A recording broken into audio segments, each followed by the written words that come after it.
What's up, everybody? This is Eric the Tech Preacher. So I'm out here at the park here again, and I'll be giving you full coverage of the Sony One Mark II, the regular camera app, the cinema video app, and now in this video it's all about photography. So they have a pro photography app on this device, and I got my Canon 90D here. So what I'm going to do is I'm going to shoot a lot of photos out here, and I'm going to compare it against my Canon 90D. And the reason why is because Sony has a professional camera app on here, and it's the professional Sony app on here to try to mimic DSLR mirrorless cameras. So let's go to put it to the test. Now, this device have 3 focal lengths. You got a 16mm, a 24mm 1.7, and a 70mm 2.2. Well, I got the Canon 90D with the Sigma 18 to 35mm. So what I'm going to do is I'm kind of keep the focal length the same and take some still footage of a lot of objects out here. And we gonna go back to the studio and we're gonna put this on Lightroom because I'm going to shoot this all in RAW. And we're going to enhance it and let y'all guys see how it looks between a professional DSLR. All right, so before I start this video, let me give a disclaimer out here. I am not a professional photographer. So for all y'all scientists and y'all videographers and y'all professional photographers out there, this is only a video, just me, just having some fun with 2 cameras and just putting it in Lightroom and enhancing the footage. That's all I'm doing. Let's go down and put it to the test and see what it's all about. So sit back and relax and get your popcorn ready and follow me on this journey. Let's go.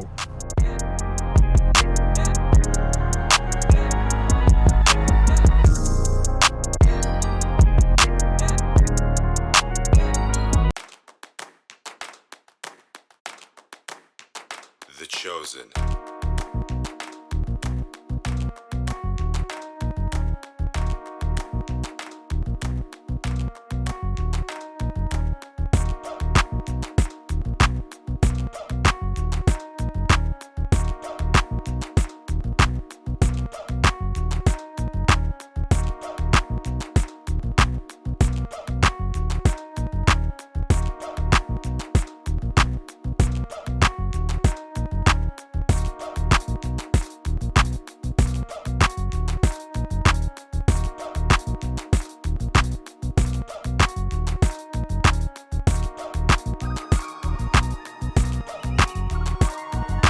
All right, guys, so I'm back at the studio, and the footage that you just saw came straight from the Sony One Mark II and the Canon 90D.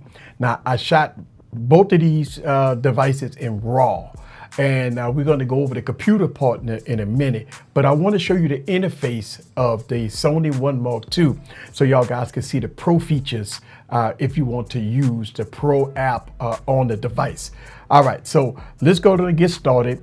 And what I'm going to do is I'm going to record my screen.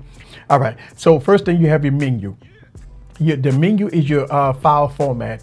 What I shot these photos is in RAW and JPEG. So you can shoot in RAW and it will shoot in RAW and JPEG. If you decide this to only shoot in RAW, you could do that also. So you can shoot in RAW and JPEG, and then and JPEG. So you got the options of all 3 formats. Well, not really 3 formats, it's 2 formats, but you can shoot in RAW or JPEG. All right, the aspect ratio.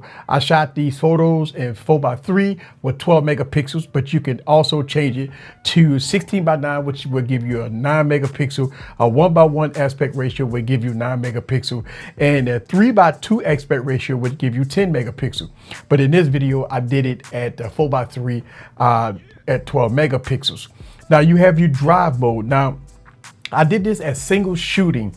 You can go to continuous shooting, which is high. You can go to continuous shooting, which is low. What that does, when you hit the shutter button at the top, it will just take multiple shots at the same time. So that's what that means.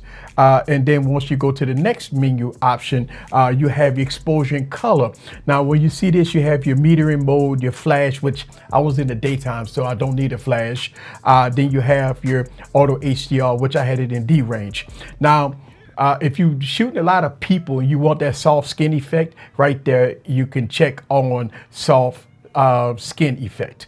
All right, focus. In this video, what I did was I did continuous autofocus, and that works great because this device does very well when it comes down to autofocus. So you could put it in manual focus, and if you want to manually focus on the object, but I put it on continuous autofocus. All right, so on the display right here, when you click display, what this does is it gives you a measurement on making sure everything is kind of straightforward instead of being off balance. So this works very well. As you can see, it's on the table, it's kind of off centered, off balance. So that's what that means.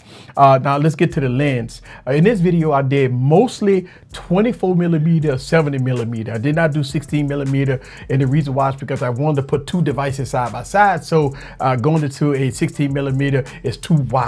24 millimeter is the sweet spot. The 70 millimeter, if you want to get up close with a lot of bokeh in the background. So I shot these photos between 24 millimeter and 70 millimeter. And at the bottom here, you have a shutter speed. Now, in this video, what I did was I put the shutter speed at auto, and I'm gonna tell you why. And the reason why I did that is because I had it at f1.7. Then I had my ISO at 64.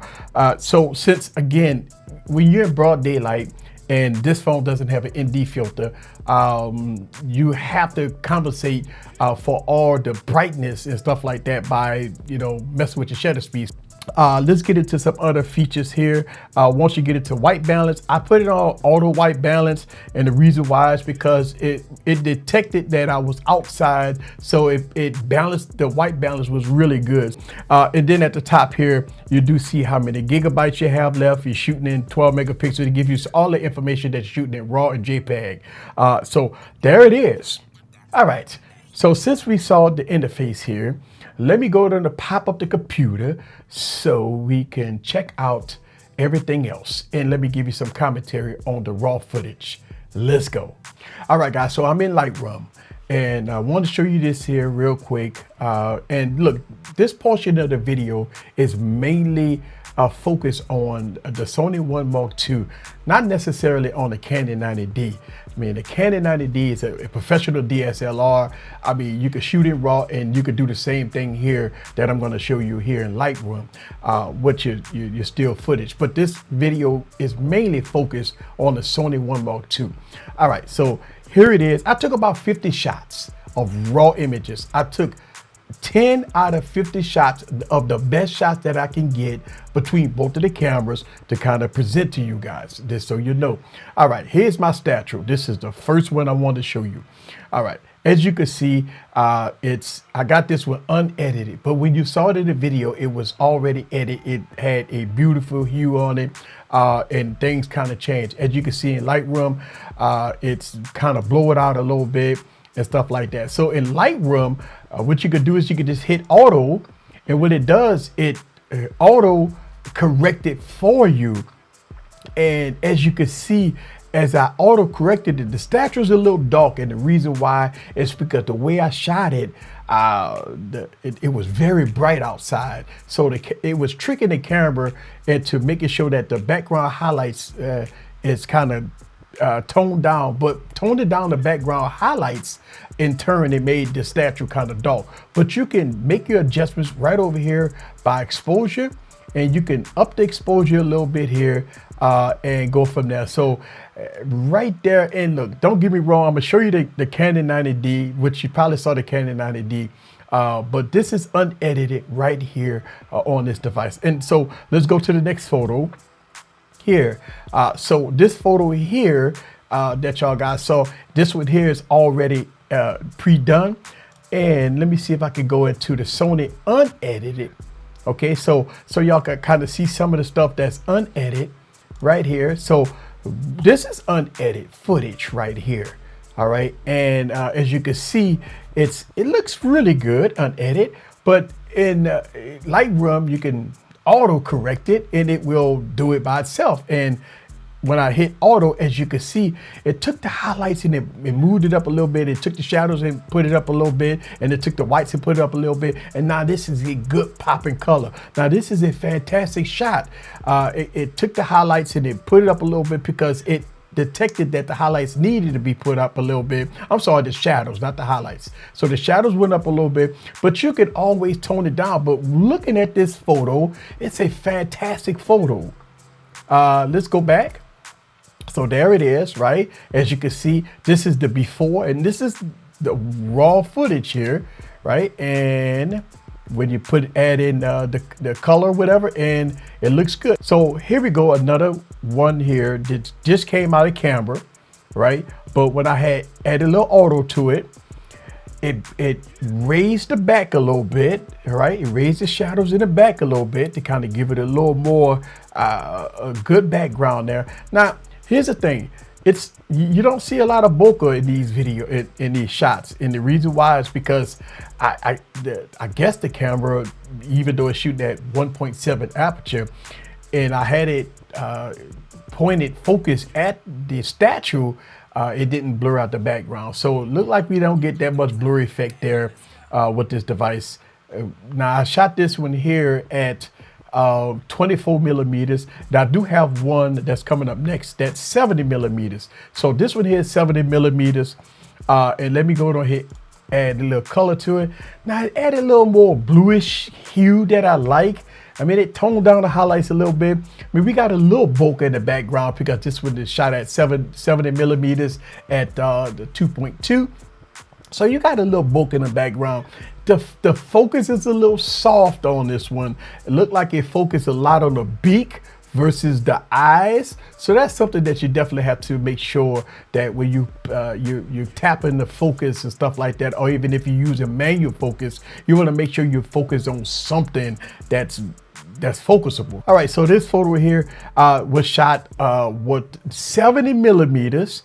All right, and I moved back a little bit because I want to try to get some blur in the background. Again, this one is not edit. This is unedited, and I click it and it's edit now. And as you can see, it does add some color in the background. The color of the object is really good.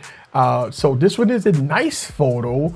I focused on the object there, but it's a nice photo. And let's go to the next one. All right. So I took a lot of different photos of this guy. He was moving around and I was kind of moving one camera, taking a shot, moving the camera, taking a shot as he was moving around. And this one here is a flat raw photo. And when I hit auto, it adds some color to it. And again, you can make your adjustments accordingly. But this one pops a little more. I like this one. I might turn exposure down a little bit on this one. Yeah, that's about right there. So I would turn exposure down on this one because I think it's just a little too bright, but it looks good. This is a good shot. The camera did really good. You know, it got the sky a little bit. The dynamic range is okay. Let's go to another photo. Again, he was kind of turning around. I took another photo of him doing that. Again, this is unedited. And I'm going to go to hit auto, let Lightroom do its thing. All right, so Lightroom did its thing. The shadows, I think the shadows are a little too on the bright side for me. It looked like they took away a lot of blacks, but it looked like it's adding white. So I don't know if I like that too much. I probably go 0 on the whites. And the highlights was definitely pulled back a little bit, and it adds some contrast, you know, a little too contrasty for me. I'll take a little of that contrast out, and it did take some exposure out, but this one here is a pretty decent shot. I mean, some of it is a little soft, a lot of things is out of focus here, but it really mainly focused on the man itself. So overall, I think this is a pretty good shot. If you go back and let's look at the Canon 90D, these shots was really good here. I really did like some of these shots here, and look at the bokeh effect on that one. I think it was really good here, and look at that. And these are fully edited here. So the Canon 90D did a really good job here. It looks really good here. I like that one. It wasn't too bright in the background. This is a great color here. Again, the DSLR go do a fantastic job here. It didn't give me that much blue. It kind of toned it down a little bit. The color profile was really good. So I like this one. This one here was kind of in a little bit. I do like the background blur. This one here gave me a good color. I like the background on this one. This one here gave me a really good clean shot. Here, this again, this is all edit photos. This one here also gave me a really good shot. I like these photos here. So overall, I think the Canon 90D, obviously it's a professional DSLR, did a fantastic job. But the Sony One also did a really decent job for a smartphone. So let's make sure we put all this in perspective here. I shot raw with a smartphone, putting it in Lightroom and doing color corrections. So that's basically what I did. The footage was okay. Is it DSLR quality? You be the judge for yourself. I think it's really good photos that's coming out of this device. The dynamic range looks really good. I hope you enjoyed this video. This is Eric from AskEazyComputerSolutions. And again, I want to put that disclaimer out there that I am not a professional photographer. So all this stuff that I'm talking about, just take it with a grain of salt. Just enjoy your tech, have fun with your Sony One Mark II.